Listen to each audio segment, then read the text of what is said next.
Good morning children. Today we will continue with our lesson light.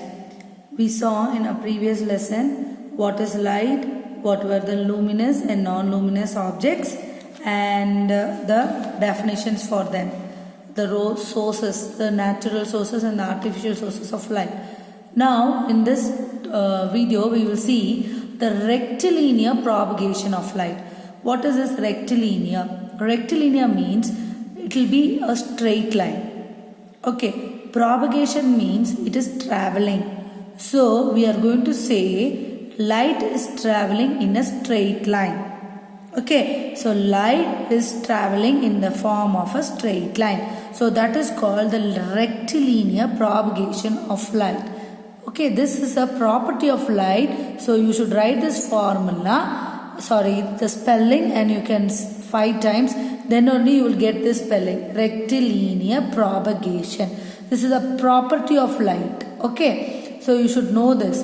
What is that meaning? It means the light will always travel in a straight line. The light will always travel in a straight line. You can take an example of our torch.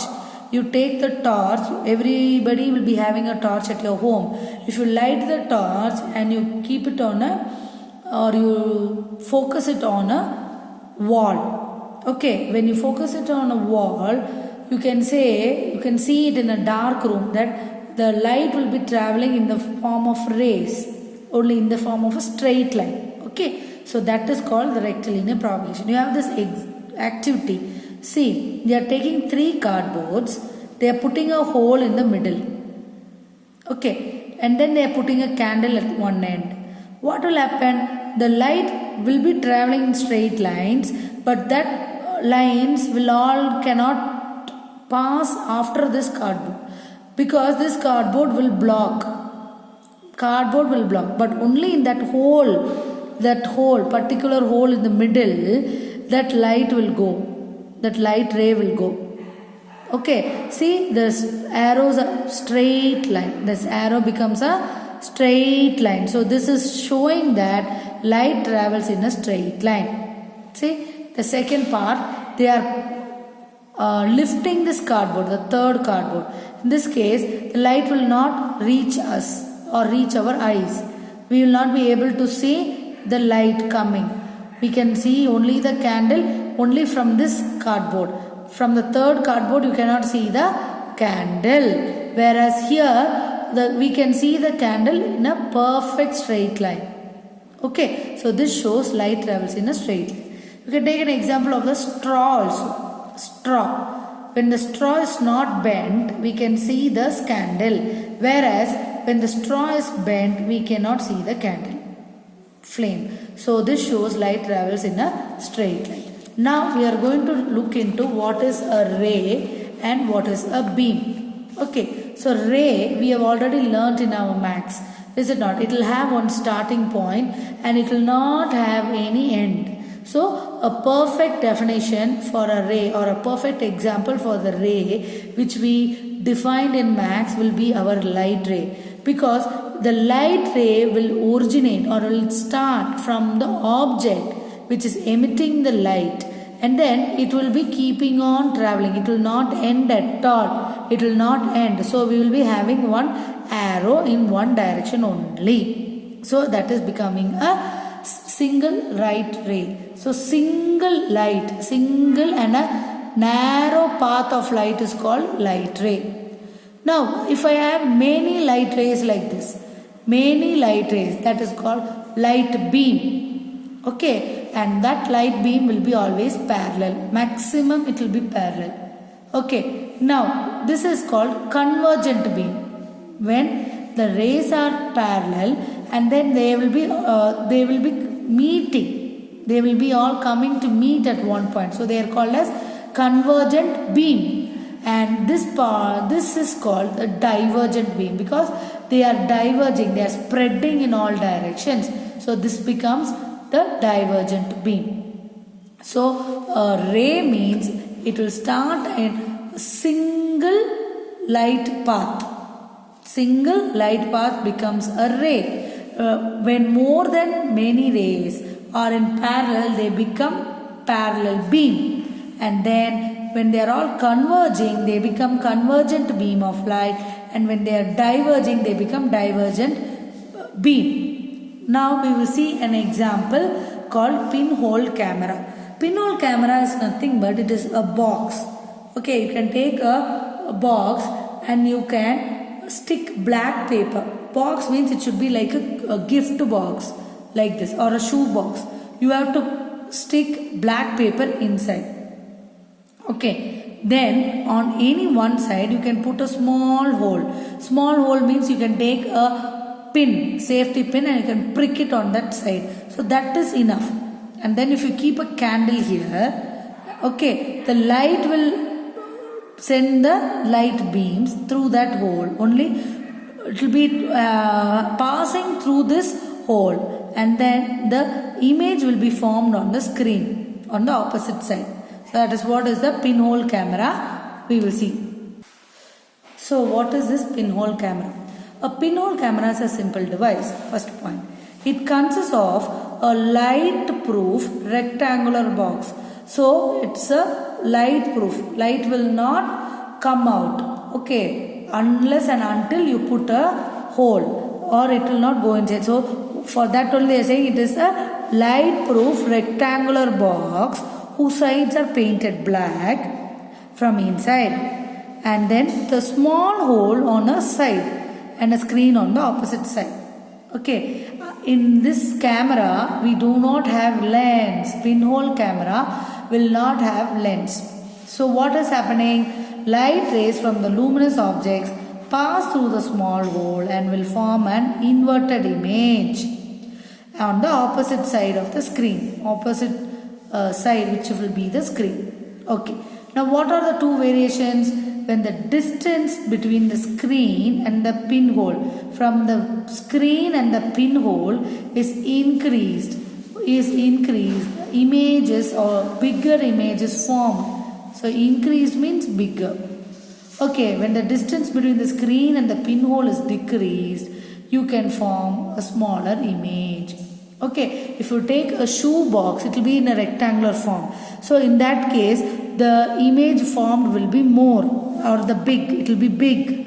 Whereas when you take a small gift box, it will form a smaller image. Okay, why are we getting an inverted image? Okay, we are going to see this. Now we are saying light will travel in the form of a straight line. So when the light beam will be traveling like this. Is it not? The light will be traveling in the form of straight line. Now, the moment there is a hole in the cardboard like this, okay, the light beam will try to pass through this hole.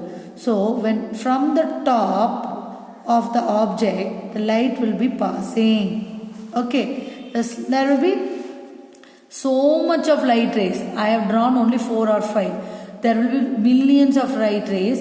It can be passing through any direction. Out of that, one ray will be surely passing through this hole. Okay, so it will go through the hole and it will be going in a straight line only. It will not diverge, or it will not converge, or it will not spread, or it will not be standing there itself. So it has to go in a straight line. So if I take this straight line, I will show you with the scale.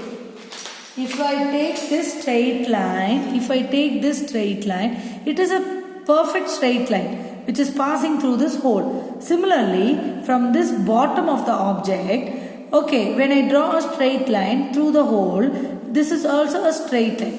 Now what is happening? The top is becoming the bottom for the image, because the image is formed on the screen, and this bottom will be becoming the top. So the object will be looking inverted. The object will be looking inverted in the image. So the image in the pinhole camera is created due to the rectilinear propagation of light. A luminous object will radiate light in all directions. So this is in all directions. I have only shown few lines. So this object will be sending light rays in all directions.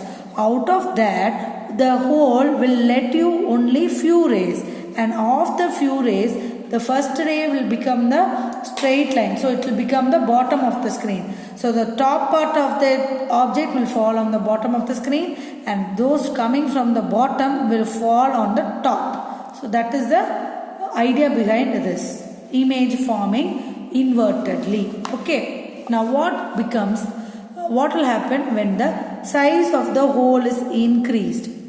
Okay, that is, if the hole is increased, more light will be passed, we get a brighter image. Okay, but the image will be blurred. Blurred means what? It will not be clear. You have seen your selfies. When you shake this phone while taking the selfie, the image will be blurred because too many images will be falling on the same. So because of the overlapping of the images. So we have to keep the that opening. Aperture means opening. That pinhole should be very, very small. Then only your image will be sharp. The image will be sharp. Okay. So that is what they are saying. The common use of pinhole camera is to capture the movement of the sun over a long period of time, and that becomes the solargraphy. Because we are going to see the path of the sun, how the sun's rays are falling on the earth or on some object, how the movement of the sun is happening. Okay, from morning till evening. We say sun rises in the east and sets in the west. But in between, what is all happening, we will be able to understand because of this pinhole camera, and that technique is called solargraphy. Then these devices protect the eyes during our solar eclipses. When we want to see the solar eclipse, it will be protecting our eyes. And then the diminished intensity of the pinhole image is harmless rather than seeing it directly. Okay, so these two things are the uses of pinhole camera. Then coming to this activity, you can do this activity and try it. Activity for the third term, pinhole camera. Activity for this third term. Okay, you can try doing this pinhole camera using the paper cups and your board pin, butter paper, paper cutter, glue, sticky tape, etc. If you read through this, you can do it.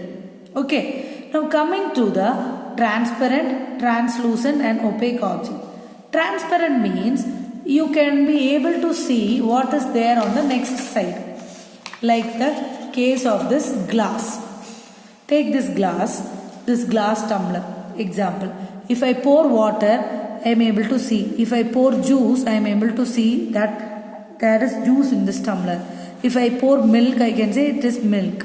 So, because glass will allow, it is a transparent material, so it will allow what? Light rays to pass through them completely. That is why we are able to see what color fluid is there inside this glass tumbler. Okay, so that is called this transparent material. When the materials allow light to pass through them completely, it is called transparent. Example, we have the glass, the clear water and even air. Now coming to the translucent. Translucent means what? Semi-transparent. Halfway. They will be only sending half of the light, not the entire light. So partially they will allow. Partial. The word is partial. They will allow light to pass through them, and that is called translucent. Example, butter paper, frosted glass. And some curtains also. See the curtain example they have given. The inside the curtain, if you draw the curtain, only little amount of light will be passing through, not all light. Okay. Now coming to opaque. Opaque means nothing will be seen on the other end, like our door. Okay, when there is a door and we cannot see who is standing on the other side of the door until you see through the peephole camera. Otherwise, we will not be able to know who is standing on the other sides, because wood is an object which will not send light through them, which will not allow light to pass through them. That is what that. Do not allow light to pass through them are called opaque materials. wood, metal, rubber, etc. are all opaque materials. Okay, so another definition which we want to know is when the light passes through a material, it is called transmission of light. Solids, liquids and gases can transmit, but the transmission is mainly based upon three types. One is transparent, other one is translucent, and the third one is opaque. Transparent, if they fully allow means it is transparent, partially allow means it is translucent, and if they do not allow, it becomes opaque. Coming to the revision zone, the light produced by the living organisms is due to the bioluminescence. Then bulb is an example of artificial source of light.